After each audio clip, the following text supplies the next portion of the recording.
जय श्री राम मित्रों, मैं हूं दीपक और आप देख रहे हैं डीएसके टॉक्स। अब मैंने जय श्री राम इसलिए बोला है क्योंकि रामायण के ऊपर जो पिक्चर बन रही है बॉलीवुड में जिसका नाम है आदि पुरुष, उसका एक और फाइनल ट्रेलर आया है। पता नहीं कितने trailer, teaser, modified teaser, first look, modified first look, फिर नया सॉन्ग, मतलब इतने सारे इन्होंने ट्रेलर, टीजर, पोस्टर, सॉन्ग वगैरह लॉन्च कर दिए। मुझे ऐसा लग रहा है कि 700 करोड़ जो है उसमें से तकरीबन 100 करोड़ इन लोगों ने teaser, modified teaser, upgraded teaser, फिर ट्रेलर, फिर एक और ट्रेलर, फिर फाइनल ट्रेलर, इन सारी चीज़ों के ऊपर लगता है कि 70 से 100 करोड़ खर्च कर दिए।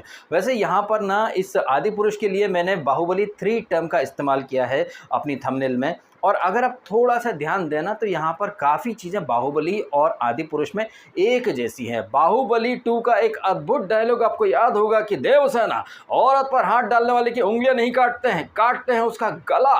उसी तरह से आदि पुरुष में एक डायलॉग है कि भारत की किसी बेटी पर अगर कोई दुराचारी नजर भी मारे तो तुम्हारा पौरुष देख करके उसकी रूह कहाँ से, ये तो उर्दू वर्ड हो गया, नहीं दोबारा से बोलते हैं। भारत की किसी बेटी पर कोई दुराचारी हाथ भी डाले तो तुम्हारे पौरुष को देखकर वो थर्रा उठे। अरे वाह वाह वाह, वहां पर हाथ नहीं काटते हैं गला, यहाँ पर पौरुष, तुम्हारा जो पौरुष है वो देख करके दुराचारी थर्रा उठे।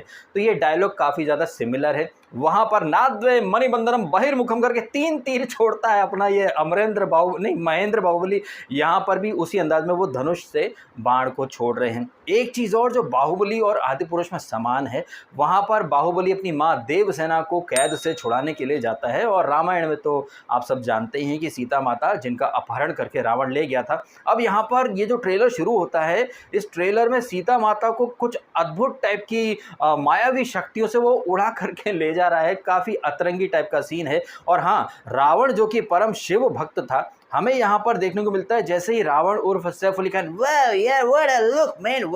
तो यहाँ पर जैसे ही रावण उर्फ सैफ अली खान सीता उर्फ कृति सेनन का अपहरण करके ले जाता है, सडनली रावण को यहाँ पर अधर्म का प्रतीक दिखाया गया है। आसमान में जो बादल रहते हैं वो अचानक से डार्क होने लगते हैं, और रावण जो कि शिव भक्त था उसके वहां पर जो रुद्राक्ष बने रहते हैं वो रुद्राक्ष वगैरह सब टूट जाते हैं। अच्छा, ये जो आदि पुरुष है ना, इसकी थीम बहुत ज्यादा डार्क है।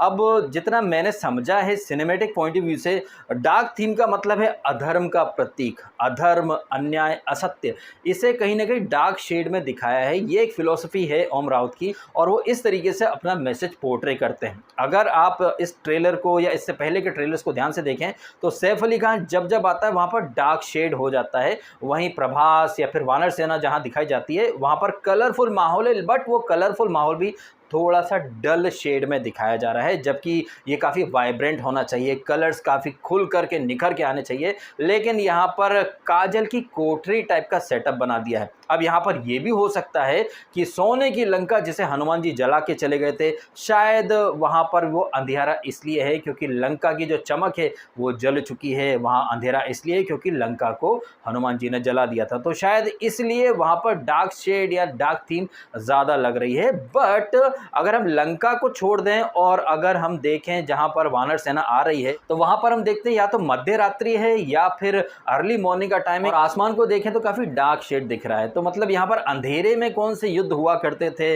ये चीज तो भैया समझ से परे है। अब यहां पर बहुत सारे लोग आ सकते हैं जो कि ओपिनियन दे सकते हैं कि भैया वो ओम राउत की पिक्चर है, वो प्रभास की पिक्चर है, जिन्होंने बनाया उनकी पिक्चर है, उनकी मर्जी, वो कुछ भी दिखाएं।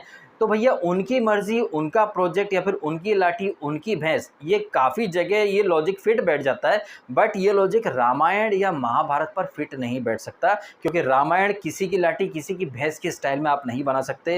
रामायण में अगर आप बहुत ज़्यादा एक्सपेरिमेंट कर रहे हैं, फॉर एन एग्जाम्पल जिस तरह से यहाँ पर प्रभास को यहाँ पर लॉर्ड राम के रूप में दिखाया गया है, एक तो जब हम भगवान श्री राम का नाम लेते हैं, राम के नाम से ही शांति, सौम्यता, सरलता, मतलब ये कुछ फीलिंग्स या ये कुछ भाव आपके मन में आ जाते हैं। राम का नाम लिया कि मन शांत हो जाता है। लेकिन आदि पुरुष में जो राम हमें दिखाए जा रहे हैं प्रभास के रूप में, मतलब बड़ी बड़ी मूछें हैं, चेहरे पर सिर्फ एक ही एक्सप्रेशन है, वो है गुस्से वाला, और ये वही एक्सप्रेशन है जो कि हमने बाहुबली में देखा था। मुझे ऐसा लग रहा है कि ओम राउत ने बाहुबली में देखा प्रभास को और उन्हें उसी खांचे में ढाल दिया है, एंड वही वाले तेवर, वही अंदाज, वही एक्सप्रेशन आदि पुरुष में भी डाल दिया है। और भूलिएगा मत, यहाँ पर वॉइस डबिंग भी वही है, मतलब शरद केलकर की ही आवाज है।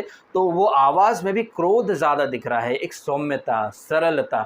अगर मैं आपसे कहूँ कि अरुण गोविल को जब आप सुनते हैं या फिर अरुण गोविल के कुछ सीन देखते हैं पुरानी रामायण में, तो आपको लगता है कि हाँ यार, अगर भगवान राम रहे होंगे तो ऐसे ही रहे होंगे। चेहरे पर हल्की सी मुस्कान, बातों में सरलता। क्रोध अगर उन्हें आता है तो सिर्फ कभी-कभी आता है, लेकिन आदिपुरुष के जितने भी टीज़र, ट्रेलर हैं, सब में एक ही एक्सप्रेशन दिख रहा है। तो यहाँ पर जब पूरी पिक्चर आप देखेंगे तब शायद आपको अलग-अलग एक्सप्रेशंस या फिर वेरिएशंस देखने को मिल जाएँ प्रभास के चेहरे पर। अदरवाइज़ ट्रेलर में तो सिर्फ एक ही एक्सप्रेशन दिखाई दे रहा है और वो है रौद्र, यानी कि क्रोध यानी कि गुस्सा वाला एक्सप्रेशन ज़्यादा दिख रहा है। और मैंने पहले भी कहा है कि कृति सेनन जॉ लाइन वाली अल्ट्रा मॉडर्न लुक वाली सीता कतई नहीं जम रही है। अच्छा, राम सीता से मुझे एक बात और याद आई कि अभी ये आदिपुरुष रिलीज़ भी नहीं हुई है, इसके पहले ही नीतीश तिवारी की रामायण अलग से चर्चा में आ चुकी है, जहाँ पर रणबीर कपूर और आलिया बनना चाहते हैं राम सीता। वो रणबीर और आलिया जो कि बीफ खाते हैं, जो सनातन का मजाक उड़ाते हैं, वो अब राम सीता बनेंगे। कहने का मतलब है कि आजकल जो एक हिंदुत्व की लहर है ना,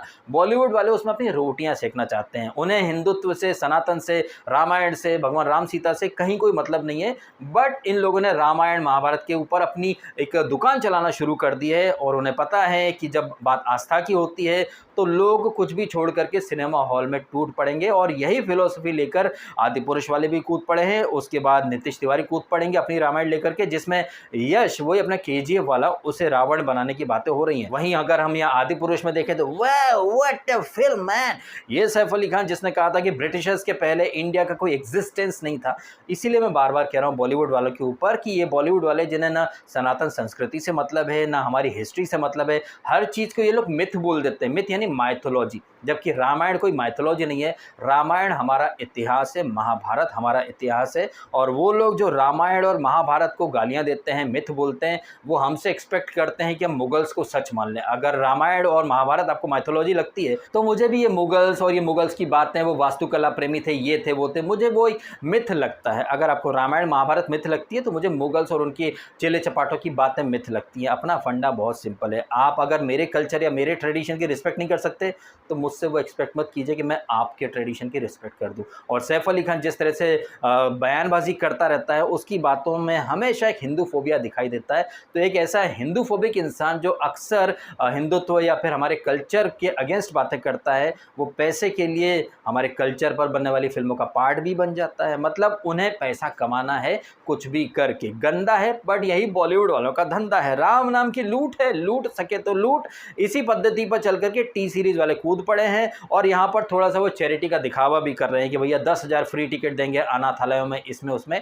ये कुछ और नहीं है भैया, पब्लिसिटी है। एंड एक बात मैं यहाँ पर कहना चाहूँगा कि चाहे ये पिक्चर लोगों को पसंद आए या ना आए, बट फिर भी ये पिक्चर चल जाएगी, क्योंकि राम नाम है ना भैया। और रामायण, जब रामलीला देखने के लिए भीड़ आ जाती है तो यहाँ पर बड़े बड़े थिएटर, बड़े बड़े मॉल्स में लोग जाएंगे, क्योंकि वो लोग रामायण को एक नए तरीके से देखना चाहेंगे, नई टेक्नोलॉजी, नया VFX इस तरीके से देखना चाहेंगे। और जितने प्रभास के फैंस हैं वो तो जाएंगे ही जाएंगे। अब भले ही इस पिक्चर में कई सारी खामियां हैं, लेकिन कुछ अच्छाइयां भी हैं, जैसे कि म्यूजिक बहुत अच्छा है, डायलॉग भाई माइंड ब्लोइंग डायलॉग्स हैं। और कहीं कहीं पर ना मुझे VFX अच्छा लगा है, स्पेशली जब वो बाण तान रहे हैं या फिर आखिरी में जब सैफ अली खान डायलॉग देता है कि 1 दशानन 10 राघव पर भारी। और जब प्रभास डायलॉग बोलता है कि मैं इक्ष्वाकु वंशज राघव आपकी छाती में ब्रह्मास्त्र गाड़ने के लिए विवश हूँ। मतलब ये कुछ डायलॉग्स हैं जहाँ पर शुद्ध हिंदी का प्रयोग किया गया है। कुछ चीज़ें मुझे अच्छी लगी, लेकिन कुछ नेगेटिव चीज़ें ज़्यादा हैं उस फिल्म के अंदर। बट जब आप पूरी पिक्चर देखेंगे हो सकता है तब आपको कुछ अलग ही टाइप का वहाँ पर माहौल देखने को मिले। अब ये था मेरा रिव्यू फिल्म आदिपुरुष के फाइनल ट्रेलर के बारे में, जहाँ पर रामायण से ज़्यादा बाहुबली वाली फील आ रही है। मुझे यहाँ पर बाहुबली वाली बहुत सारी चीज़ें देखने को मिली। आपको दिखी या नहीं, कमेंट अवश्य कीजिएगा। आपने समय निकाला वीडियो देखा, आपका बहुत बहुत धन्यवाद। और हाँ, वीडियो अच्छा लगे तो लाइक ज़रूर कीजिएगा। Thank you so much. जय श्री राम।